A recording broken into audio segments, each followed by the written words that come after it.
Good guy.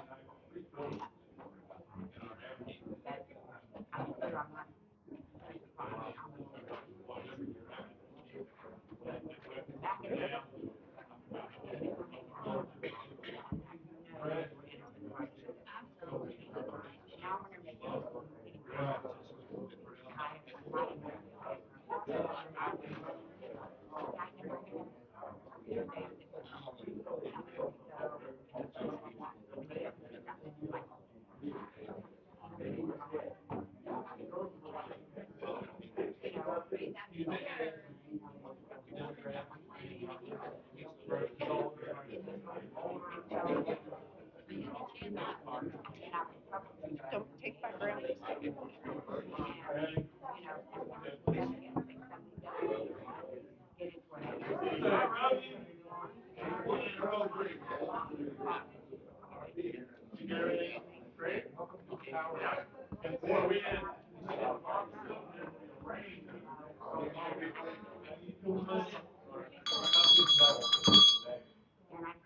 We're going to go ahead and get started. I love seeing all the community building, people eating, breaking bread, talking and stuff. So welcome to the Rotary Club of Florence. If you don't know who I am, I'm Julie Pyle. I'm the current president.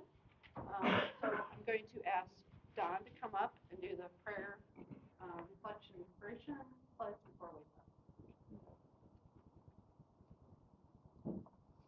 Dear Heavenly Father, we thank you for all the blessings that you bestow on us on a daily basis.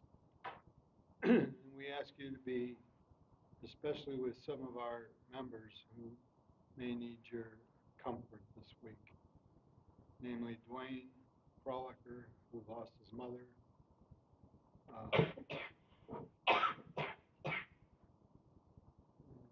Greg Palmer, working through his medical issues, Mark Willoughby, who has his mom in the hospital, and Peter, who had a knee replacement. Please be with these and comfort them, and be with us all as we go through the week. In your name we pray, amen. Amen. Pledge. Pledge allegiance to the flag of the United States of America and to the republic for which it stands, one nation, under God, indivisible, with liberty and justice for all.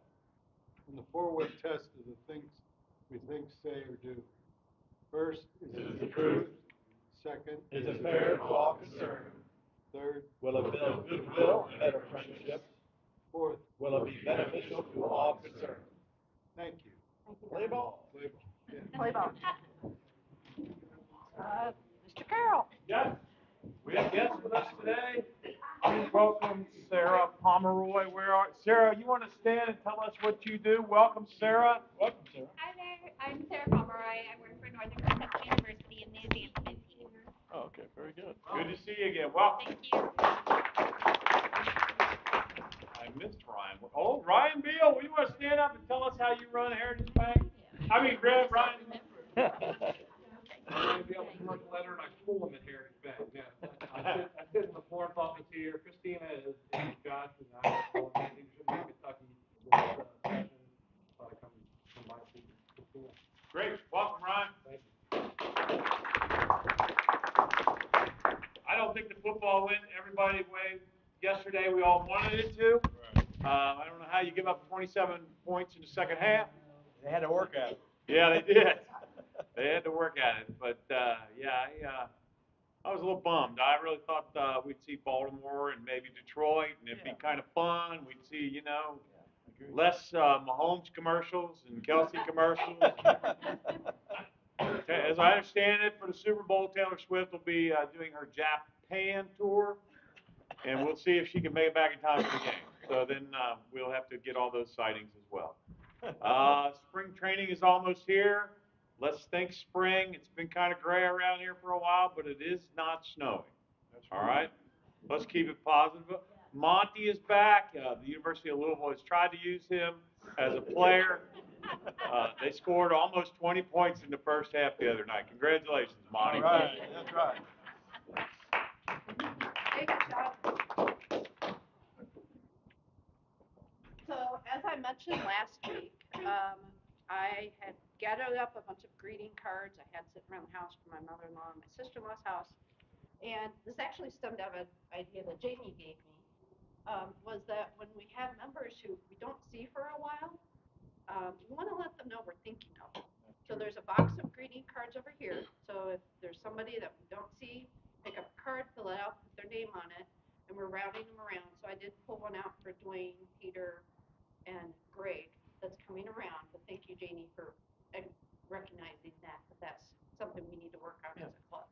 So again, if somebody you don't see here at the club for a while, maybe give them a call.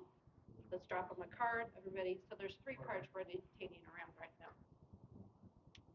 Save the date. So there is a flyer on the table, and for Euchre Royale. And I've gotten really good feedback. So I am on February 3rd going to have a euchre tournament at my house. The proceeds are going to benefit Polio Plus Fund. It's $20 per person. There's a $2 fine per team if you get euchre. And I put a call out there for businesses. I said I'd like to give $25 gift cards to the winning team. I got a great response. So we're going to have gift cards for the winning team. So if you're interested, you can sign up with the QR code. And the website or the sign-up sheet, is on the paper. Since this is my first time doing a euchre tournament, I'm limited to 16 players in my house. As the weather gets nicer, I can start putting tables outside and stuff. And I've had somebody volunteer at location possibly too, if we keep growing. And then a week from Saturday is the NKU basketball game, Rotary Day. All the Rotary clubs in Northern Kentucky and Cincinnati have been invited. I'm waiting for the flyer. I haven't gotten the flyer for that yet. So, but I'll send the link out for that. Save the dates, district conference, Saturday, May 18th down in Lexington. It is just one day. There's no overnight for that. There's a dinner that night. And on Saturday, June 1st, there's going to be the district foundation dinner. Usually Greg coordinates that, but it's 6 sites. They do a virtual gathering. We have dinner locally, and then there's a virtual tie-in with the district. So save those dates. Teacher of the Year nominations are open. We already received our first one. Yes, sir. We have confirmed that our play shoot is going to be that morning as well. The foundation dinner? Yeah. Okay, so that's on June 1st. Play shoot. Oh, nice. That'll be a good day. It's a Rotary Day. Rotary Day. Yep. June 1st. Good. It's actually going to be my son's graduation party. Sorry. He graduates on June 2nd. So, Teacher of the Year nominations are open. We've already received 1 application for that. Scholarship applications are open. Senior exit interviews. If you want to participate in those, I send that information out as I get it. So far, I've only gotten from Cooper. I did get something from Boone County High School. They're looking for business advisory members. So when I get a chance, I'll email that out. Happy Dollars. Do you have any Happy Dollars? I actually didn't have one today, so, which is unusual. Okay. Complain dollars. No complaints. I'll do Happy Dollar. Okay, Ian. I'll do 2. Actually. Okay. My good friends Sarah Pomeroy and Ryan Beal made it to a Florence Rotary. There you go. All right.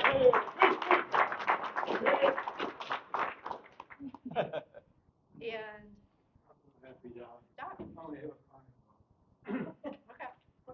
So a while back when it was very, very cold out and it looked like an Arctic tundra out there, I hitched a ride on a Delta jet to Florida, and where the weather was much more hospitable. And by the time I came back, it's all melted. Well, thank you for helping them out.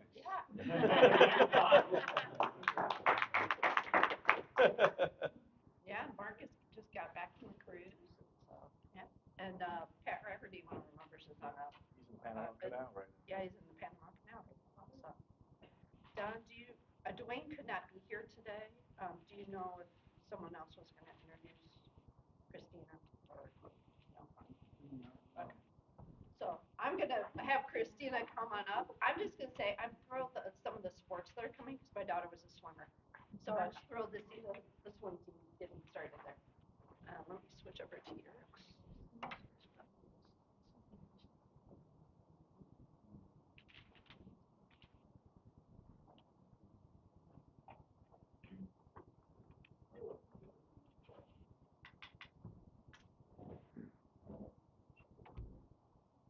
There we go. All right. Well, many of you have probably heard about a thing called name, image, and likeness, or have heard about the transfer portal. A few of you may have even heard about Alston money, but I hope that all of you have heard about great news coming out of Northern. I'm Christina Roybal, Vice President, Director of Athletics. I've been here, I've had the privilege of being the AD for about 18 months, so a year and a half now. A little bit about me. I am from Fresno, California. Grew up on a farm, went to the Bay Area for college, went to St. Mary's College. The first day I needed employment as a first generation college student. Walked into the athletics department, got a job that day. 2 years later, decided that I wanted to pursue college athletics as a career. After graduation, went back to Fresno, worked at Fresno State for a decade, kind of climbing the ladder, made the next step to the University of Northern Iowa, where I was Senior Associate Athletics Director for about 6 years. And then this position came open, and it was the perfect fit for me. So why is because my entire professional career has been at the regional comprehensive institution levels, Division I programs. And that resonates with me because I recognize the importance, the value that athletics plays at an institution as well as in the community. And so at NKU, we in athletics are committed to providing a transformational experience for all of our student athletes, engaging and building these meaningful relationships in the community, competing and vying for those championships, but at the conference level, for us it's at the Horizon League, as well as national level, and then really setting the brand for NKU nationally in our community, but nationally through television as well. So in our past, we had an opportunity on January 20th to really recognize two amazing legends at Northern. So Nancy Widstall and Kenny Shields were recognized with a banner that we dropped from Truist Arena. We look forward to it being there forever. Nancy, 2 times national championship teams. Kenny, 2 times national runner-up. Really, at the Division II era, it's a time that we need to celebrate and recognize all the tremendous accomplishments, but these 2 individuals continue to be very active in our community, care so much about NKU and our student athletes, and actually continue to coach and meet with the youth in our community. So we're really excited to honor them at Truist Arena. In December, we also honored our 2023 David Lee Holt Hall of Fame induction class. It had been 4 years since we inducted a class, and we had 8 individuals. Going forward, we have a lot to do. We have some catching up to do. The Hall of Fame was something that we celebrated every other year, but the amount of success that we've had in Division II and Division I have been so tremendous that we have some catching up to do. And we will put out a call for nominations here later this spring. So keep that in mind. So now we're talking about our current student athletes. This is where I really like to brag on all of the successes of our current student athletes.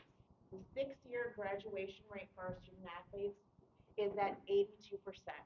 The general student, so the non-student athlete that attends Northern, their graduation rate is at 50%. So our student athletes have a tremendous time demand to do their sports, their practice, their weightlifting, all of those things. On top of it, they're persisting all the way to graduation. GPA in our fall GPA was a 3.393, and this is the 13th time straight semester in a row where we had a department GPA at 3.37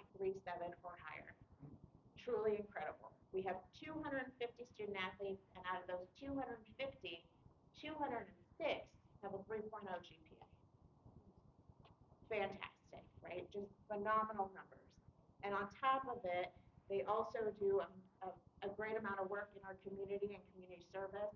Last year, they put in over 2,000 hours, and this year we're still tracking on where they're headed. And of course, their competitive success. So we have a video here for you.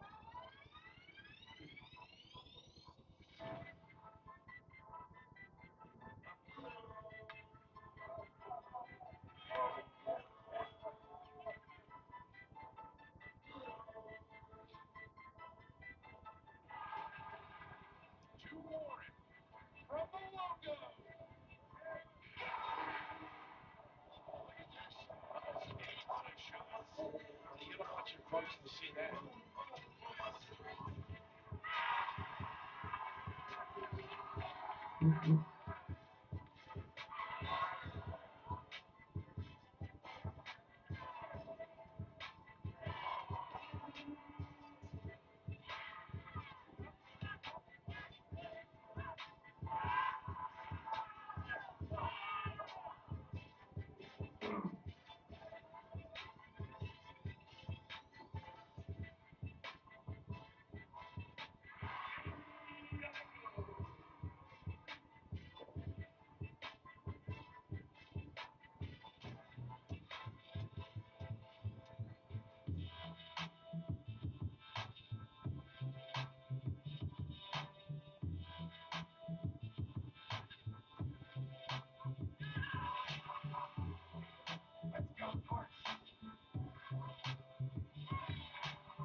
So 2 Horizon League championships, men's basketball and in softball, and 2 trips to the NCAA.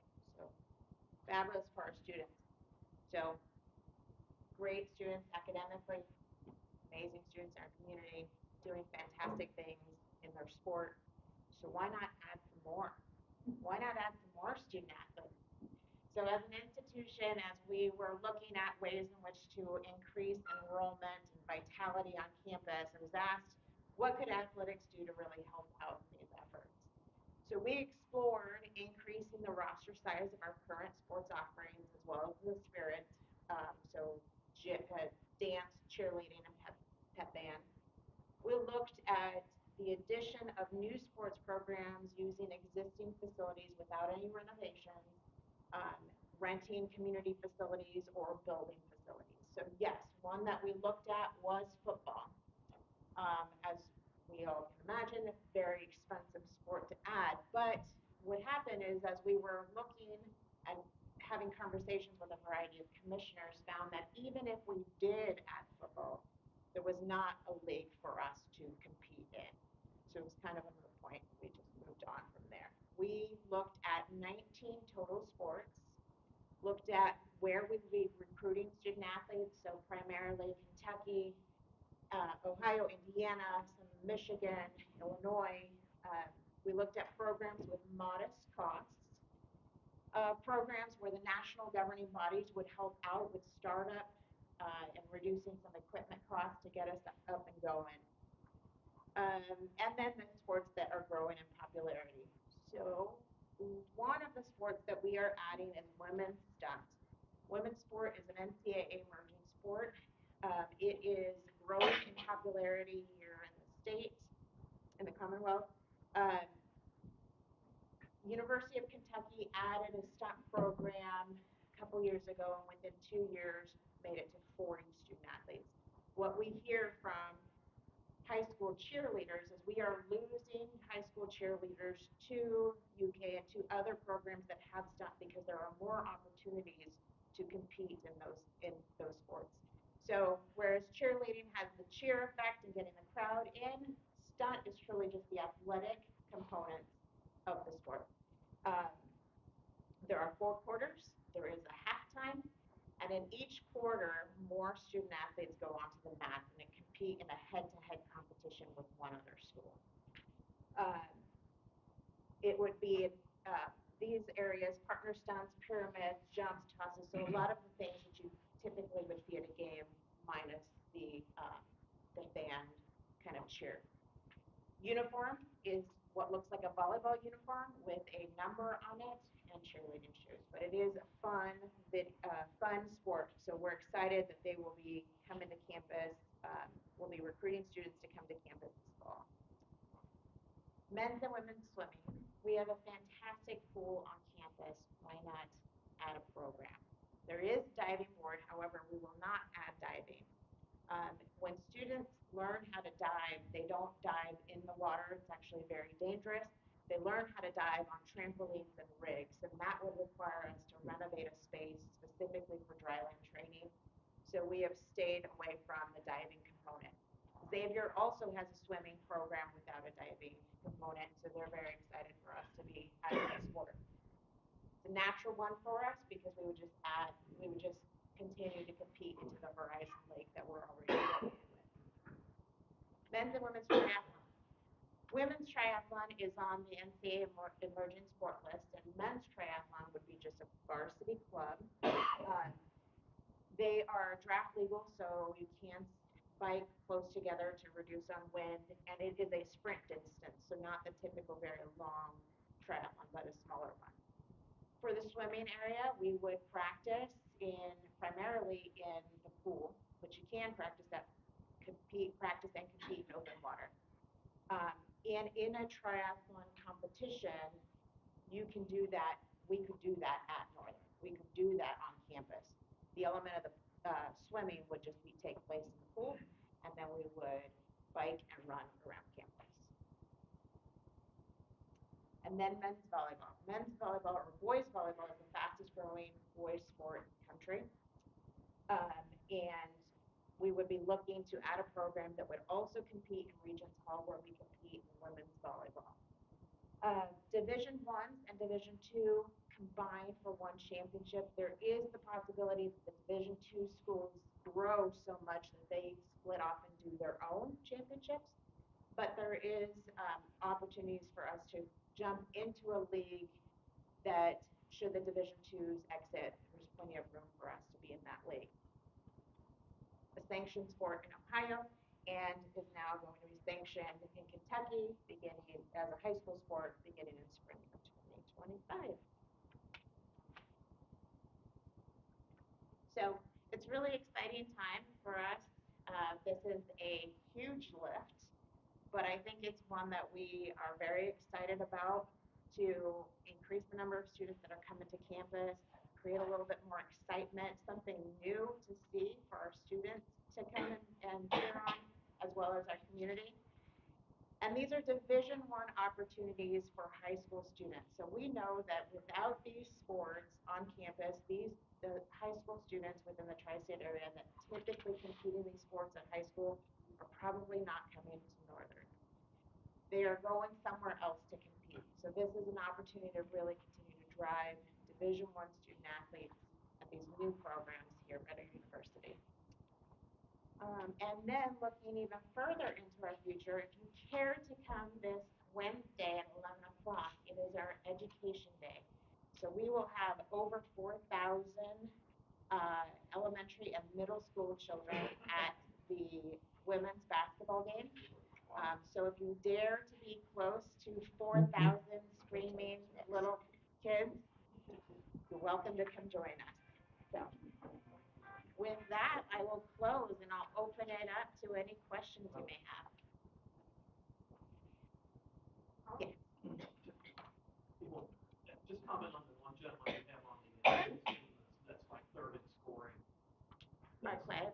Yeah, what's his name? Marquez Ward. Yeah. So he is now at his 2,000 and approaching being the leading scorer for our institution. So we have plenty of games left for him to definitely beat that score. We just have to play a lot better than we played the last two games. How many points is he short? Ooh, I want to say 59, but I might be off. Yeah, was 90 going into the last game, and then, like you said, it wasn't a great game. It wasn't a great game. No, offense was not on.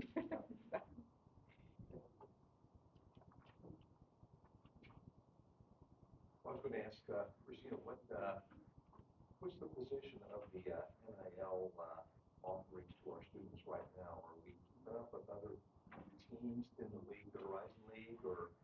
Yes, we are probably third in our student athletes taking advantage of name, image, and likeness. So we have a software program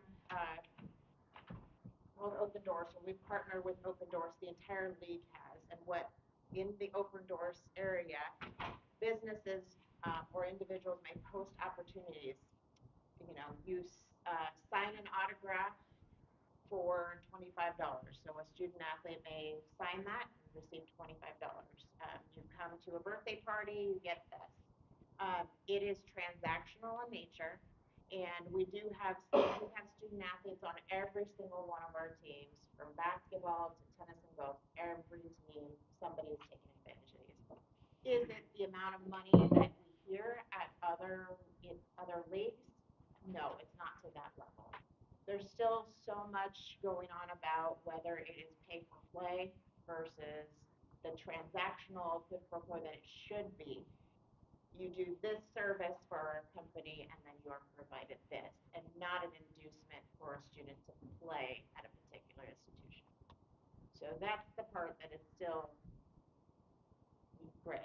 You see any formation of some type of guidance by the NCAA or by sports in general to you gotta have some structure here, because it's the wild, wild west.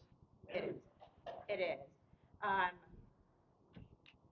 Just probably, I would say in December, the NCAA president put out a letter that indicated his goals on where this should go. And essentially what he said for name, image, and likeness is that we should get to a point that institutions are permitted to do name, image, and likeness and pay student athletes for their name, image, and likeness. So do you think it's going to evolve to employees, athletes being employees of the university?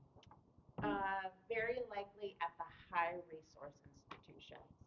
So at our level, we are discussing what does that mean for us. If these high resource institutions break off and do their piece, are providing more funding to their student athletes in a variety of ways, what does that mean for schools like ours?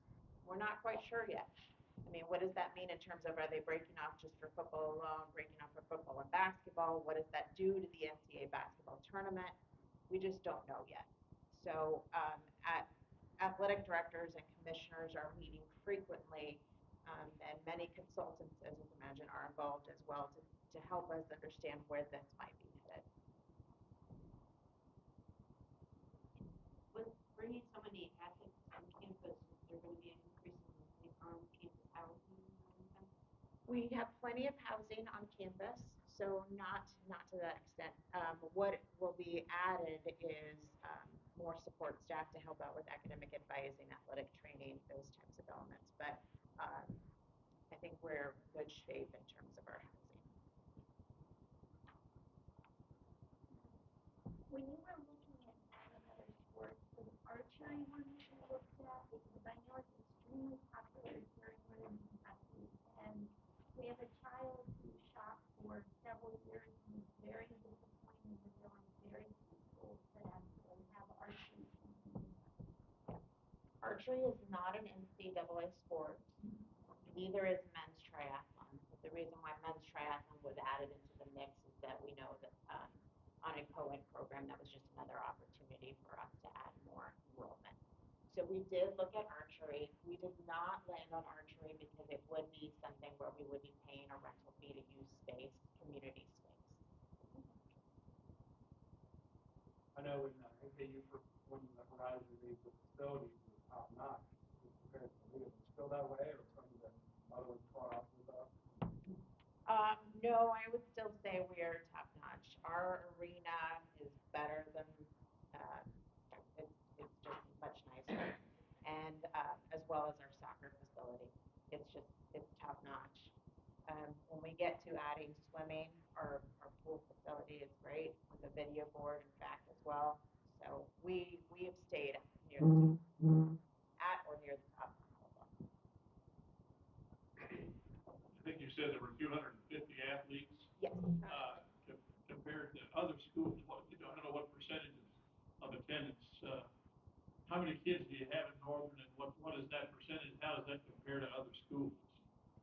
So it depends on the institution. There's a variety of different institutions at different sizes. When I was at the University of Northern Iowa, we had 450. We did have a football program. Um, just today, I saw news that Loyola Marymount out in California is dropping 6 sports.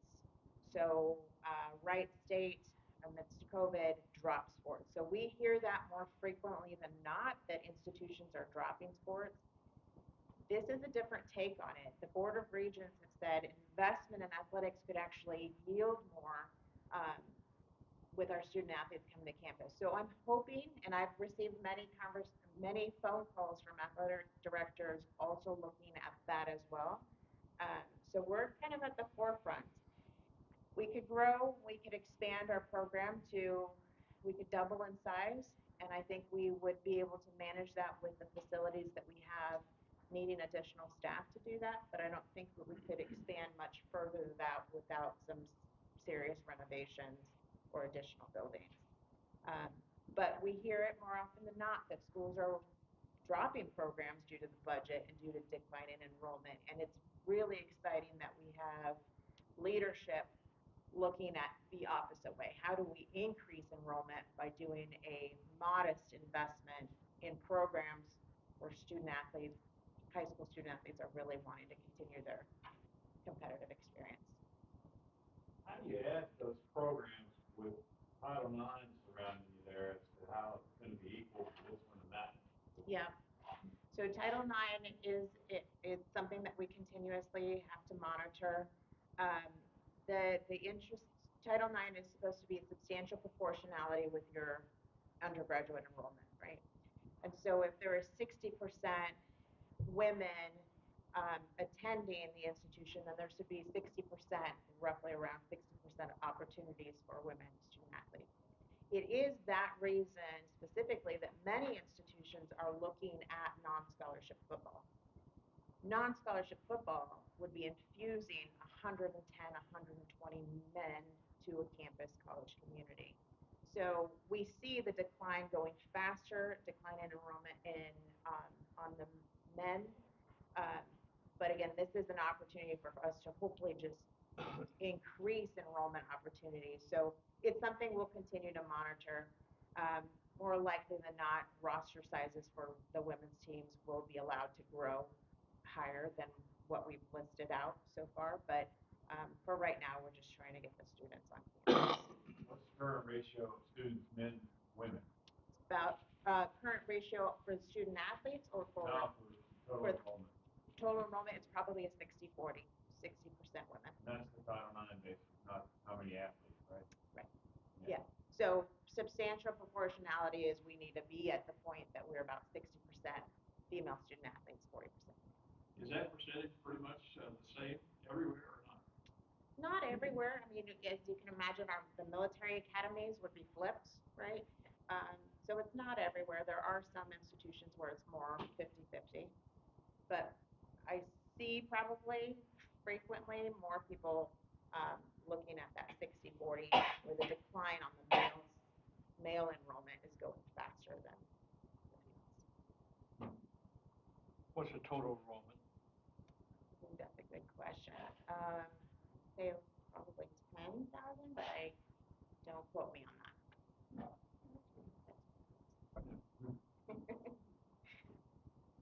Any other questions? Thank you very much. Great job.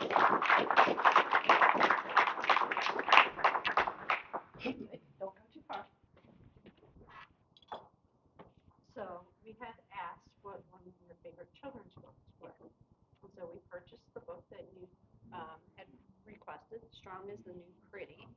And inside of it, it has a little dedication to me put in Stevens Elementary's library. Well, And that's you're on fantastic. Well, thank you. If you want to come over here so I can get a picture.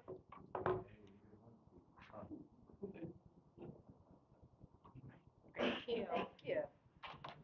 Okay. Look back over here.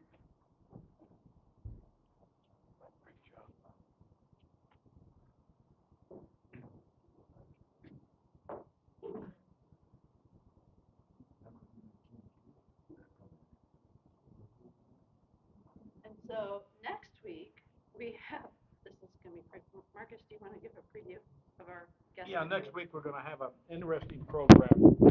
I met this gentleman a while back, and he is the inventor of wired machines, little wired machines that all work. Some of his little machines takes him years to make. He has engines that work and everything. He's going to bring in all of his various samples. He's been awarded many national awards. He's an eccentric guy, which you'd have to be if you're involved in this stuff. But it's kind of interesting. Remember, we used to have Rector sets years ago. Well, this is a Rector set on steroids that everything works. It takes months to build. So it's going to be an interesting meeting. That's it. So everybody have a great week. All right.